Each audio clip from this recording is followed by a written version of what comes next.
मैं अरविंद बनवाल BVDSS material Ghazipur से। कल आव्यूह के टॉपिक में, पिछले टॉपिक में आपको दिए गए समीकरण को आव्यूह विधि से हल करने के बारे में वीडियो के माध्यम से अपने चैनल द्वारा समझाया गया। आज दिए गए समीकरण को क्रेमर विधि द्वारा हम कैसे हल करते हैं। दिए गए समीकरण को क्रेमर विधि द्वारा, तो क्रेमर विधि द्वारा समीकरण हल करना।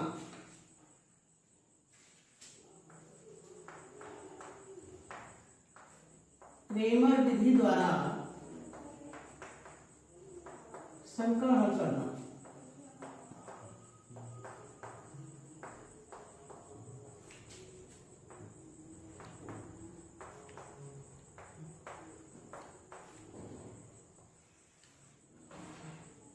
तो जैसा कि समीकरण दिया है x minus 2i plus 3z, x minus 2i plus 3z is equal to 11। समीकरण नंबर 1 है ये। समीकरण number 2 3x plus y minus z is equal to 2। समीकरण number 2 5x plus 3y 5x plus 3y plus 2z is equal to 3। समीकरण दिया हुआ है कि x minus 2i plus 3z is equal to 11, 3x plus y minus z is equal to 2, 5x plus 3y plus 2z is equal to 3। अब इस दिए गए समीकरण को हम आव्यूह रूप में परिवर्तित करेंगे। तो आव्यूह रूप में परिवर्तित करने के लिए तथा क्रेमर विधि से जो हमें हल करना है इस समीकरण को, तो उसके लिए प्रत्येक समीकरण के चर राशियों के गुणांकों को, पहले समीकरण के चर राशि के गुणांक को हम पहली पंक्ति, दूसरे समीकरण के चर राशि के गुणांक को दूसरी पंक्ति और तीसरे समीकरण के चर राशि के गुणांक को हम तीसरी पंक्ति बनाते हैं। तो यह हमारा, मान लेते हैं कि कोई आव्यूह यदि हमारा d हो गया तो d इक्वल टू, इसे हम सारणिक के रूप में प्रदर्शित करते हैं। Determinant d equal to 1 minus 2 3 3 1 minus 1 5 3 2। और हमारा जो कांस्टेंट मान है वह अचर मान हमारा 11 2 और 3। तो कांस्टेंट मान मानते हैं कि यह c हो गया, तो यह मान हमारा है 11 2 3।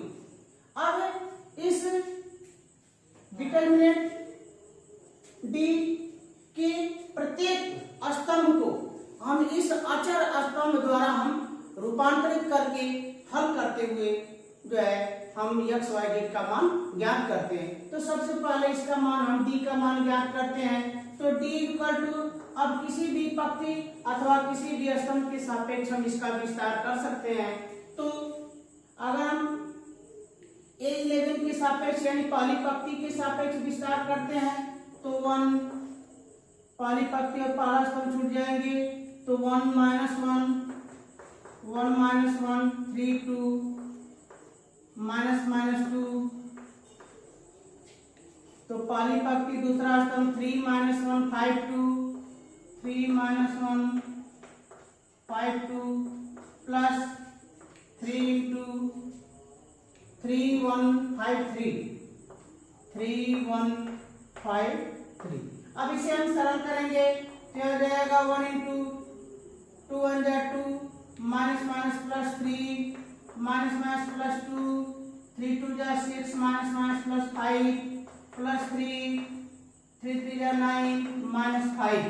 तो यह मान हो जाएगा हमारा 3 और 2 5, तो 5 एक कम 5 हो जाएगा, 6 5 11, 11 में 2 से गुणा कर देंगे तो 11 दूना 22 हो जाएगा।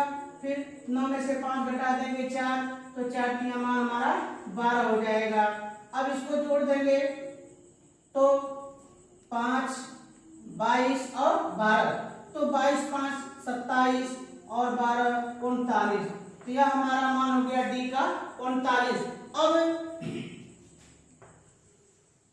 इस सारणिक के रूप में जो हमारा मान है, अब पहले स्तंभ को हम विलुप्त करेंगे। तो dx equal to dx equal to, तो यह जो पहला स्तंभ है उसके स्थान पर हम 11, 2 और 3 रखेंगे।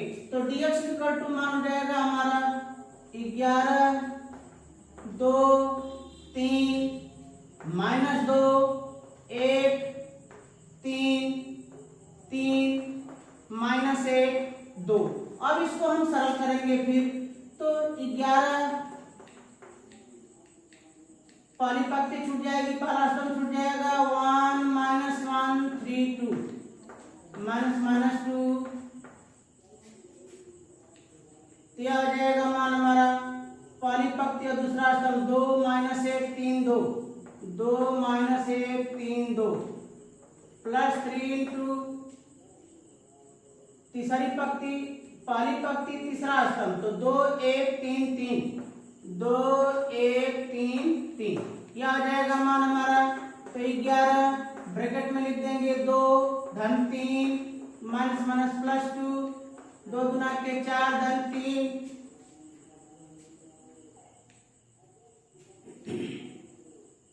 अब धन 3, तो 3 गुना के 6 ऋण 3, यह आ जाएगा 3 2 5, तो 11 5 55 धन 4 3 7 गुना के 14, 6 में से 3 घटा देंगे 3 3 3 9, यह आ जाएगा मान हमारा 55 और 14 69 और 9 78। अब इसी तरह से फिर हम दूसरे स्तंभ को अचर पद द्वारा विस्थापित करके dy का मान प्राप्त करते हैं। तो dy इक्वल टू लिखेंगे दूसरे स्तंभ को विस्थापित करने पर, दूसरे स्तंभ को अचर पद द्वारा विस्थापित करने पर, अचर पद द्वारा विस्थापित करने पर, तो मान हो जाएगा हमारा dy विस्थापित करने पर, dy इक्वल टू, तो dy इक्वल टू हो जाएगा अब 1 3 5 1 3 5। अब दूसरे को विस्थापित करेंगे, तो दूसरा हमारा दिया है -2 1 और 3, इसके स्थान पर हम 11 2 और 3 लिख देंगे। तो 11 2 3 3 -1 2। अब इसको हम सरल करेंगे, तो 1 तो 2 1 3 2 -11 3 1 5 2 धन 3, तो 3 2 5 3। अब इसको हम सरल करेंगे, तो यह मान जाएगा हमारा 2 गुना के 4 धन 3 4 धन 3, फिर -11 3 गुना के 6 धन 5 धन 3, तो 3 3 9 10। अब इसको हम सरल करेंगे, 4 3 7 1 7 6 5 11 11 का 11 में गुणा, तो -121 9 10 यानी ऋण 1, तो हो जाएगा ऋण 3। अब यह मान हो जाएगा हमारा ऋण 121 ऋण 3 यानी ऋण 124। अब इसमें से हम घटा देंगे 7, तो हो जाएगा मान हमारा ऋण 117। यह हो जाएगा हमारा dy का मान। अब उसके बाद तीसरे स्तंभ को हम जब अचर पद द्वारा विस्थापित करते हैं, तो वह मान हमारा dz का प्राप्त होता है। अब dz का मान ज्ञात करने के लिए तीसरे स्तंभ के एलिमेंट को हम अचर पद के एलिमेंटों से विस्थापित करते हैं, तो dz का मान हो जाएगा हमारा dz इक्वल टू 1 3 5 -2 1 3 3 माइनस। अब इसको विस्थापित करेंगे, तो 11 2 3।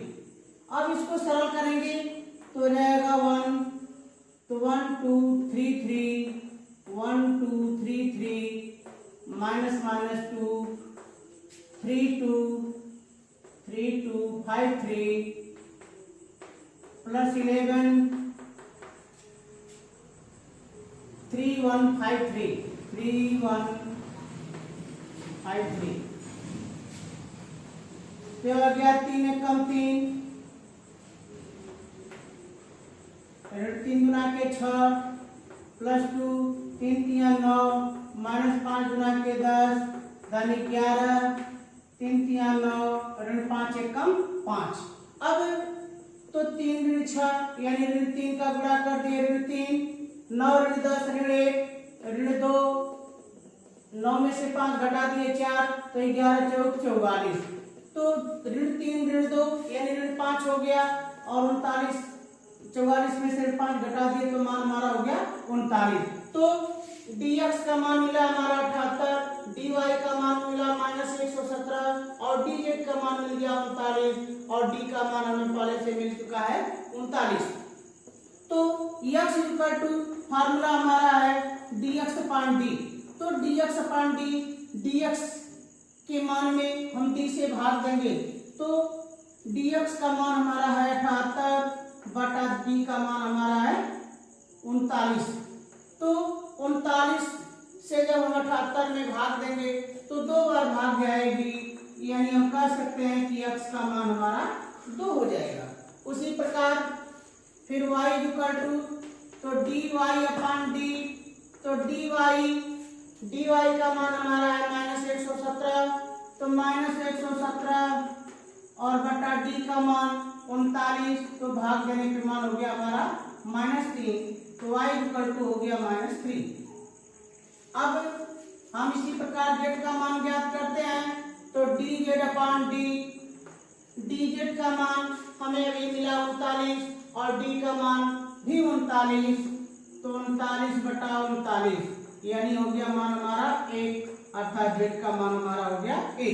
यानी दिए गए समीकरण x minus 2y plus 3z equal to 11 3x plus y minus z equal to 2 5x plus 3y plus 2z equal to 3 को हल करने पर क्रेमर विधि द्वारा हल करने पर हमारा x का मान 2 y का मान 3 z का मान 1 प्राप्त हुआ। दिए गए समीकरण को किसी भी विधि से यदि हम हल करते हैं तो प्राप्त मान वही प्राप्त होते हैं। यदि इन मानों को किसी समीकरण में रखा जाए और देखा जाए कि क्या हमारा समीकरण चर राशियों के मान को रखने पर संतुष्ट होता है अथवा नहीं, तो किसी एक समीकरण में रख देंगे।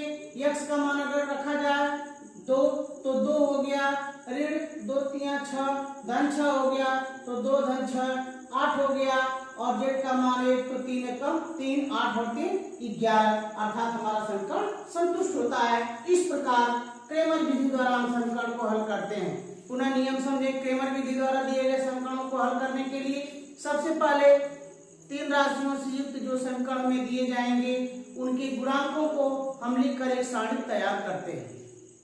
अब उसका मान हल करते हैं तो वह d का मान हमारा प्राप्त होता है और जो कांस्टेंट मान होते हैं अचर राशि पहले स्तंभ में जब उस अचर राशि के द्वारा हम पहले स्तंभ को प्रतिस्थापित कर देते हैं और उसका मान ज्ञात करते हैं तो वह हमारा dx का मान प्राप्त होता है। उसी के अगले क्रम में यदि दूसरे स्तंभ को प्रतिस्थापित करते हैं अचर मान द्वारा तो वह हमारा dy का मान प्राप्त होता है। तीसरे स्तंभ को यदि अचर मान द्वारा प्रतिस्थापित करते हैं तो वह dz का मान प्राप्त हो जाता है। अब dx के मान में यदि d के मान से हम भाग देते हैं तो हमारा x का मान प्राप्त हो जाता है।